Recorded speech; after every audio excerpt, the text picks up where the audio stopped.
Beberapa hari lalu gue terjebak di internet, tapi kali ini terjebak bukan sekedar terjebak. Tapi gue menemukan satu fakta bahwa ada satu perusahaan yang mungkin aja berbahaya di masa depan.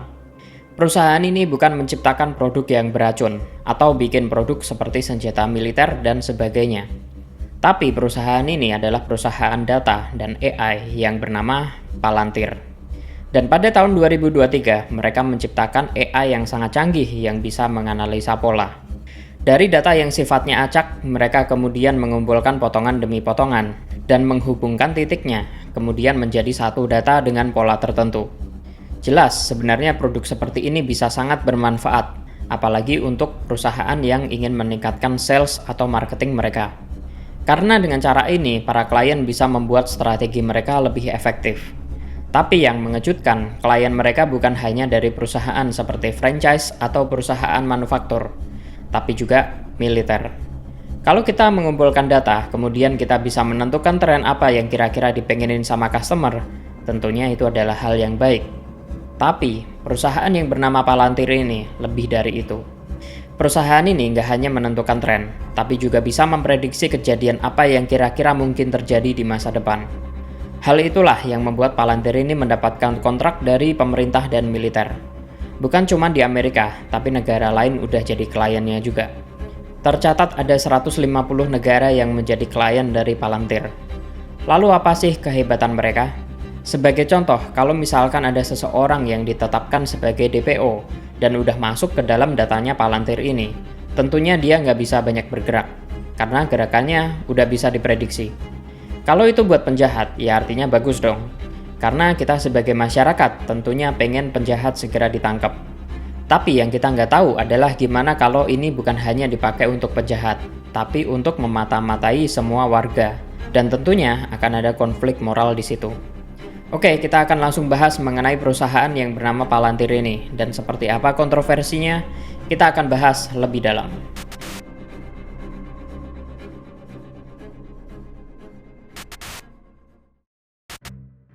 Palantir didirikan pada tahun 2004 di Silicon Valley.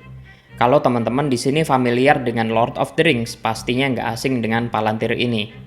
Kalau di Lord of the Rings, Palantir adalah sebuah batu kristal berbentuk bulat yang di dalamnya berisi pengetahuan-pengetahuan. Bisa melihat kejadian di masa lalu dan masa depan. Intinya, ini adalah sebuah alat yang bisa melihat semuanya. Nah, kenapa bola fiksi seperti ini menjadi inspirasi untuk nama perusahaan? Karena pendiri Palantir ingin membuat perusahaan ini sebagai perusahaan yang tahu akan semuanya, termasuk memprediksi masa depan. Berbeda dari Lord of the Ring, Palantir ini adalah sebuah benda gaib, jadi wajar kalau misalkan dia tahu semuanya. Dan kalau perusahaan Palantir, dari mana dia mendapatkan semua pengetahuan? Dan jawabannya yes, adalah dari data. Semakin banyak data akan semakin tinggi akurasinya dalam menentukan arah selanjutnya, termasuk prediksi. Dari sini muncul pertanyaan, siapa pembuatnya, dan seperti apa teknologi di baliknya.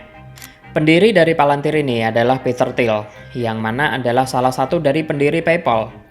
Kalau kita lihat sejarahnya, para pendiri dari PayPal ini sekarang menjadi orang-orang yang sangat terkenal dalam industri IT. Dan orang-orang ini dikenal sebagai PayPal Mafia. Salah satu orang yang masuk ke dalam PayPal Mafia adalah pendiri LinkedIn, YouTube, dan selain itu, Elon Musk juga termasuk di dalam PayPal Mafia. Peter mendirikan Palantir bersama temannya yang bernama Alex Karp dan juga Stephen Cohen. Pada awalnya, Palantir ini adalah perusahaan yang mengalami kesulitan untuk mencari investor. Dan pada masanya, Palantir ini kalah dengan perusahaan-perusahaan lain yang ada di Silicon Valley. Walaupun perusahaan ini adalah perusahaan yang sangat menjanjikan, tapi pada saat itu namanya memang belum besar. Secara niche juga masih asing. Di awal mereka berdiri, mereka mendapatkan investasi sebanyak $2 juta dari In-Q-Tel. Dan In-Q-Tel ini adalah perusahaan venture capital yang dimiliki oleh CIA. Peter Thiel juga mengucurkan dana sebanyak $30 juta dari kantongnya sendiri dan venture capital yang dimilikinya yang bernama Founders Fund. Kalau kita flashback ke tahun 2004, perusahaan pengelola big data masih belum terlalu dilirik. Karena investor masih mencari atau menginvestasikan dananya ke perusahaan penghasil data, seperti sosial media. Kenapa sosial media dilirik? karena datanya bisa digunakan untuk berbagai macam hal, seperti sales dan marketing. Sosial media kan tahu behavior kita seperti apa. Nah, Palantir ini punya posisi yang unik di dalam market. Kalau kita bandingkan dengan media sosial adalah penghasil data, sedangkan Palantir adalah pengelola data. Jadi setelah kita dapat datanya, mau diapain nih datanya? Dan kalau kita udah tahu pendirinya, kita akan masuk ke pertanyaan selanjutnya, yaitu seperti apa teknologinya. Jadi PayPal itu adalah salah satu layanan pembayaran digital dan mereka punya sistem yang bernama anti-fraud. Algoritma dan teknologi anti-fraud inilah yang nantinya akan menjadi cikal bakal Palantir. Teknologi ini mendeteksi kemungkinan fraud dari banyak transaksi. Mereka bisa menganalisa jalur transaksinya dan akhirnya menemukan pola fraud. Setelah mereka menemukan polanya, mereka bisa menentukan tindakan apa yang mereka ambil di masa depan. Sebenarnya sistem ini lebih mirip dengan sistem decision maker. Karena mereka memiliki teknologi semacam ini, yang mana algoritma ini sebenarnya sudah sangat canggih. Mereka akhirnya berpikir, kenapa kita nggak bikin sesuatu yang lebih besar dari ini? Karena kalau kita lihat PayPal, ruang lingkupnya terbatas, hanya sebagai pembayaran virtual. Sedangkan kita bisa menggunakan teknologi yang sama untuk menganalisa sales, marketing, atau yang lain. Karena DNA mereka adalah layanan pendeteksi fraud. Pada tahun 2010, Wakil Presiden Joe Biden dan Direktur dari Office of Management and Budget yang bernama Peter Orszag menggelar konferensi pers di Gedung Putih. Mereka mengatakan bahwa mereka berhasil memerangi fraud pada proses stimulus RATB atau Recovery Accountability and Transparency Board. Biden memberikan kredit pada Palantir yang telah membantu memerangi fraud. Dan Joe Biden juga mengatakan bahwa teknologi Palantir akan dipasang ke instansi pemerintahan yang lain seperti Medicare dan Medicaid. Dan sepertinya ini adalah awal mereka masuk ke pemerintahan. Pada rentang tahun 2013 hingga 2016, ada sebuah dokumen bocor yang kemudian diungkapkan oleh TechCrunch. Bocoran dokumen itu adalah berisi 12 instansi pemerintah yang sudah menjadi klien dari Palantir. Dan tentunya ini termasuk instansi yang namanya kita familiar, seperti FBI, CIA, Angkatan Laut, dan Angkatan Udara Amerika Serikat. Bahkan menurut TechCrunch, database CIA dan FBI sebelumnya berdiri sendiri, tapi sekarang data mereka sudah terintegrasi satu sama lain di dalam satu platform, yaitu Palantir.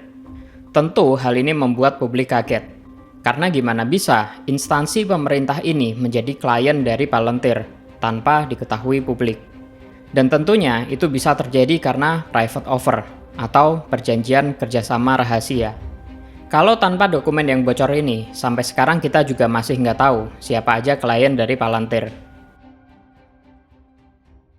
Tapi cerita perusahaan Palantir ini nggak sepenuhnya gelap, ada juga bagusnya. Karena pada tahun 2020, mereka juga bekerja sama dengan NHS atau National Health Service untuk memerangi COVID-19. Pada April 2020, beberapa negara juga menggunakan Palantir untuk membantu mereka mendeteksi penyebaran COVID. Mereka juga mengembangkan software yang bernama Tiberius, yaitu sebuah aplikasi yang bisa membantu mengalokasikan vaksin. Karena itulah, Palantir akhirnya mendapatkan kontrak sebesar $44 juta dari FDA atau Food and Drug Administration dan meningkatkan saham mereka sampai 21%. Oke, kita akan masuk ke dalam produknya dan apa aja yang mereka tawarkan. Yang pertama adalah Palantir Gotham. Software ini menawarkan layanan pertahanan dan intelijen. Fiturnya adalah notifikasi, geospasial analisis, dan juga prediksi. Dan Palantir Gotham ini menggunakan Predictive Policing System. Sedikit penjelasan mengenai Predictive Policing System. Sistem ini digunakan untuk mendeteksi potensi aktivitas kriminal. Tentu nggak hanya sampai di situ. Sistem ini juga mendeteksi metode kriminal dan juga bisa memprediksi siapa korban selanjutnya. Canggih bener. Predictive Policing menggunakan waktu, lokasi, riwayat, dan perilaku dari para penjahat. Dari situlah nanti akan menentukan juga kapan dan di mana polisi harus berpatroli. Selain itu, cara ini juga digunakan untuk mencegah adanya kejadian kriminal di masa depan. Pertanyaan selanjutnya, siapa sih yang udah menggunakan Palantir Gotham ini? Kalau yang tercatat, dari tahun 2017, polisi dan Intel Denmark sudah menggunakan sistem ini. Selain itu, polisi Jerman juga menggunakan sistem ini, termasuk Europol. Dan yang paling baru adalah militer Ukraina. Bahkan kalau di Ukraina, Palantir Gotham ini digunakan di garis depan. Dan layanan ini digunakan untuk mempersingkat kill chain. Apa itu kill chain? Kill chain adalah konsep dalam militer yang terdiri dari 4 struktur serangan. Yang pertama adalah mengidentifikasi target, yang kedua adalah pengiriman pasukan ke sasaran, dan yang ketiga adalah menginisiasi serangan pada target, dan yang keempat adalah menghancurkan target. Berdasarkan laporan dari The Times pada Desember 2022, dengan menggunakan Palantir AI, pasukan Ukraina berhasil meningkatkan akurasi, kecepatan, dan serangan yang mematikan. Lalu yang kedua ada Palantir Foundry. Palantir Foundry ini digunakan untuk komersial dan sipil. Kalau tadi kita tahu bahwa ada satu layanan yang digunakan untuk COVID-19, nah itu adalah Palantir Foundry. Siapa aja yang jadi customernya? Yang terkenal dari sisi komersial adalah Airbus dan Ferrari. Tentunya juga banyak instansi pemerintah yang lain. Ada juga Palantir Apollo. Palantir Apollo ini adalah sistem yang mengintegrasikan antara Palantir Gotham dan Foundry. Ya, sebatas itu aja sih yang bisa gue jelasin. Nah, selanjutnya ada Artificial Intelligence Platform, atau yang biasa disingkat dengan AIP. Dan servis ini juga diintegrasikan dengan Large Language Model ke dalam jaringan lokal mereka. Dalam salah satu demonstrasi, mereka mengatakan bahwa ini juga bisa digunakan untuk para tentara yang ada di garis depan. Mereka bisa menggunakan chatbot untuk menentukan strategi berikutnya. Misalkan, contoh, pada saat tentara udah melihat targetnya, lalu dia bisa bertanya pada chatbot, mana dulu yang seharusnya dia serang. Jadi nanti dari chatbot akan memberikan rekomendasi berdasarkan data dan resikonya. Kalau CEO dari Palantir sendiri yang bernama Alex Karp, dia mengatakan bahwa artificial intelligence ini masih memerlukan manusia untuk operasinya. Oke, selanjutnya kita akan masuk ke bagian kontroversinya. Kalau kita udah tahu beberapa produk dari Palantir ini, terutama Palantir Gotham, dia menggunakan sistem yang namanya Predictive Policing System, yang mana sebenarnya sistem ini juga digunakan oleh Cina. Di bagian mananya? Secara konsep, sistem ini mirip dengan sistem kredit sosial yang ada di Cina. Kalau dalam sistem kredit sosial, itu kan jelas, masyarakat memang dipantau gerak-geriknya. Tapi apakah dengan ini, Amerika juga menggunakan cara yang sama untuk warganya? Tapi ya, kalau memang mau mikir positifnya, mungkin ini dipakai untuk memberikan rasa aman untuk warganya. Nah, kontroversi selanjutnya datang dari negara Israel.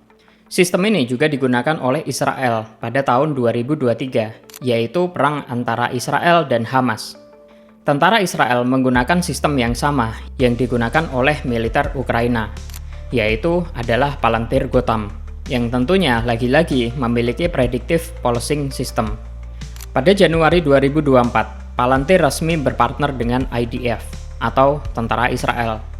Tentunya dengan partnership ini membuat sentimen terhadap Palantir ini naik drastis, terutama di dalam isu genosida di Palestina.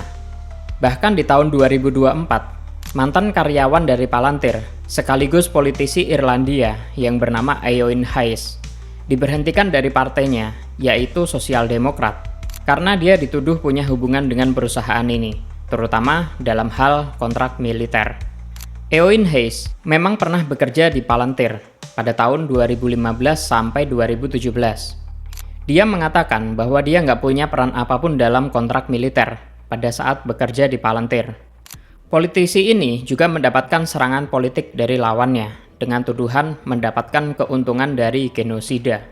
Kontroversi lainnya, beberapa mantan karyawan dari Palantir sudah menjadi pekerja di pemerintahan, terutama DOGE atau Department of Government Efficiency yang dipimpin oleh Elon Musk.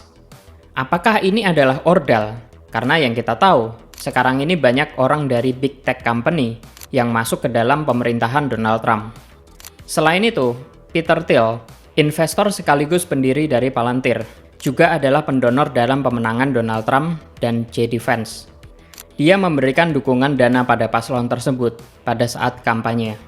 Dengan fakta ini, kita jadi tahu kalau Palantir ini adalah perusahaan yang berkuasa, sekaligus kaya raya.